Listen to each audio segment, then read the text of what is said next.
But I was going to say just three very brief things, and it picks up on what we've just heard discussed, because one of John and my frustrations as we've been doing this project is people come to talk to us about the social and political implications of the digital revolution, but they don't talk about that. They talk about two things. They either talk about policy in isolation, so policy outside of politics, or they talk about ethics.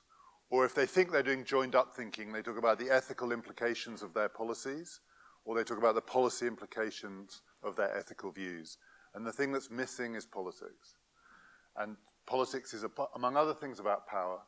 And today we've heard quite a lot, I think, which is about politics, social and political implications, which goes beyond, doesn't see policy in a vacuum, doesn't see ethics in a vacuum. And part of the problem, and it was touched on earlier at various points, and it came out in Daniel's talk and John's question, when people do treat politics as though it were just ethics and policy, that has an impact on politics because people hate it. People do not like having their politics reduced to moral expertise. It may be the way we're heading, but it'll be a very bumpy political road before we get there. So I want to say three things that come out of what I've heard today in relation to this. So one is how I see how this might impact on politics. And there are three levels.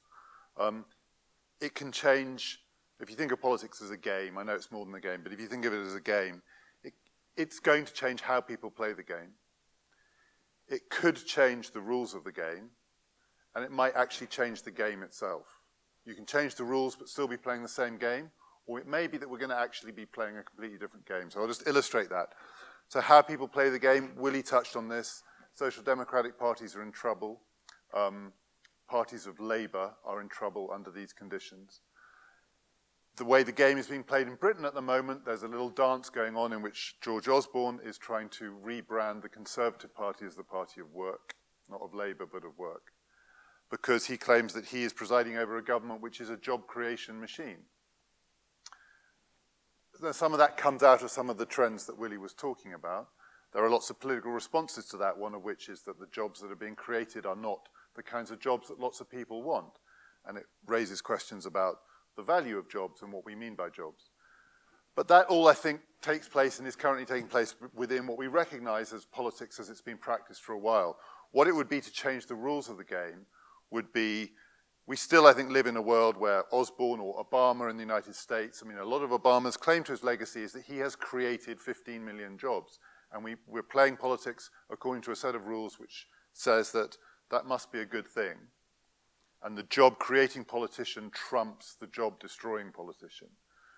But there might be a future in which the job-creating politician confronts the leisure-creating politician, which was touched on at the very beginning. That would be a very different set of rules for the game. It's quite hard to imagine, but it must be possible that discussions about are these jobs worth having turn into discussions about what value we put on jobs and how we relate that to other values. We are not playing that game at the moment. We're nowhere near it. Maybe in Finland they're experimenting with it, but Finnish experiments and politics in the West are not the same thing.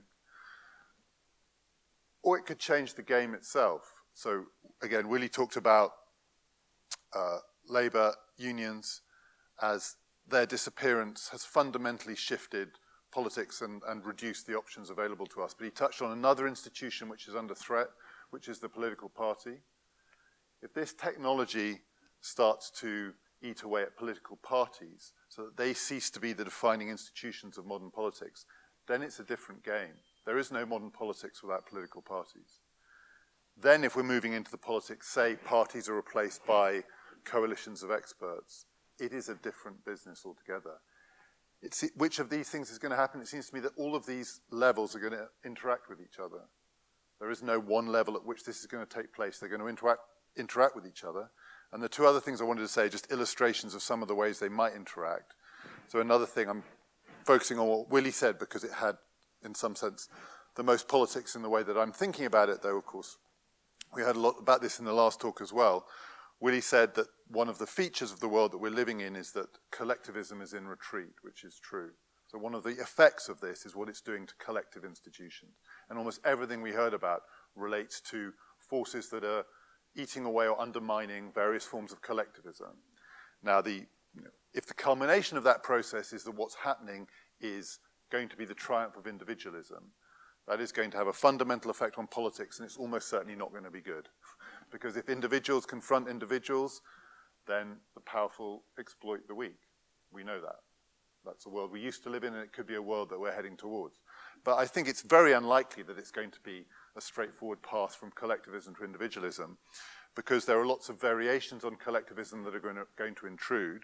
But also it's the case that collectives are stronger than individual at the level of the weak and the exploited, but also they're stronger at the level of the employees, the wealthy, and so on. And these things are not in sync. It could be that individualism destroys collectivism at the level of the powerful more quickly than it destroys collectivism at the level of the less powerful. There must at least be possibilities along the way of this process. Consumers or other kinds of groups can form other kinds of collectives which actually have a powerful lever against the progressive individualism that's eating away any kind of solidarity among the wealthy or the rich. And this process is almost certainly going to go along in a very uneven way. I think it is the case that these new kinds of collectives, I mean, for instance, collectives are potentially more powerful than corporations, because corporations are not collective entities. Corporations can be extremely individualistic entities. But these new kinds of collectivities, whether they're networks, counterpower forms of networks, they are more transient. They are unquestionably more transient. They're quicker to form, they're quicker to break up. So this is going to be an incredibly choppy process. And as I was listening today, all sorts of other thoughts occurred to me, one of which was, say we do move into that middle phase where leisure competes with employment as a value that politicians seek to achieve, and say we move to a world in which citizens are paid an income and that they can choose how they wish to spend their time.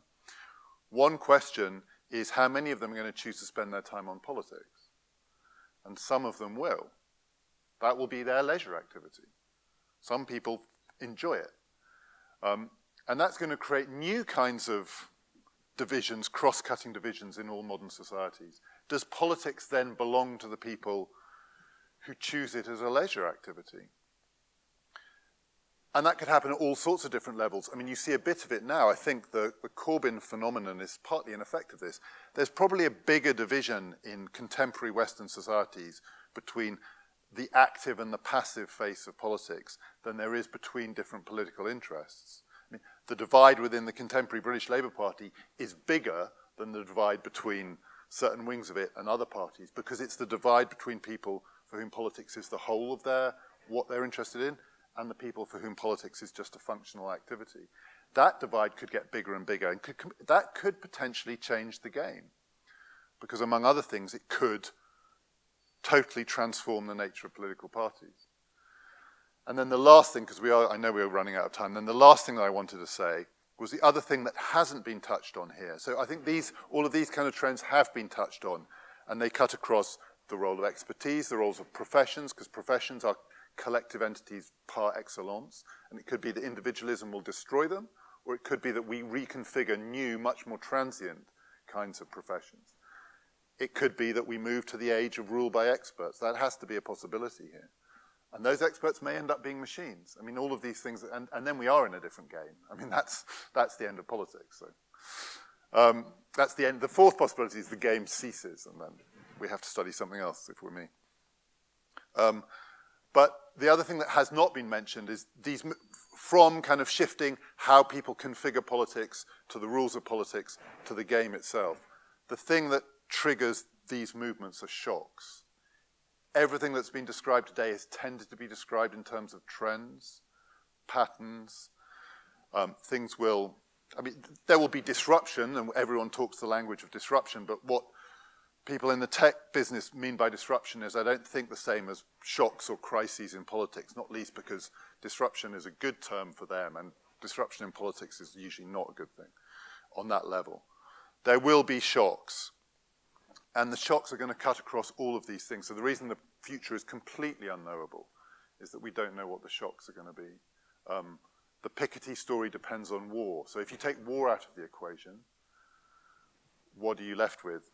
I think John mentioned that two societies that do have citizens' income, and Norway and Saudi Arabia, because it's built on oil. And the shocks that may be coming with old-style analog disruption to commodities, the production, the consumption of commodities, shocks that may come from environmental factors, are going to cut across these stories in ways that we can't imagine. And that will not have simply policy implications or ethical implications. That will reconfigure politics, potentially at all three of those levels. And there is a tendency in all of these discussions, even ones like today, which are really not like the bubble conversations you have when you talk about these problems with people who are inside the Silicon Valley mindset. This was the opposite of that. But there is still something of a kind of, in political terms, a limit to how far we can imagine. And even in these conversations, we've all agreed that we can't imagine what the future is really going to be, which is to factor out the things that will actually shape the politics of this, say if this is coming in the next 25 to 50 years. And what we have not had yet, this is a slight preoccupation of mine, what we have not had yet is the crisis or the shock of this technology yet. So we had all of these forces at work on our politics, but none of these forces have yet combined to produce the thing that would trigger fundamental political change. But if I had to make a prediction about the next 25 to 50 years, is that at some point, as well as these things operating as trends and forces that impinge on how we do politics, they will generate transformative shocks.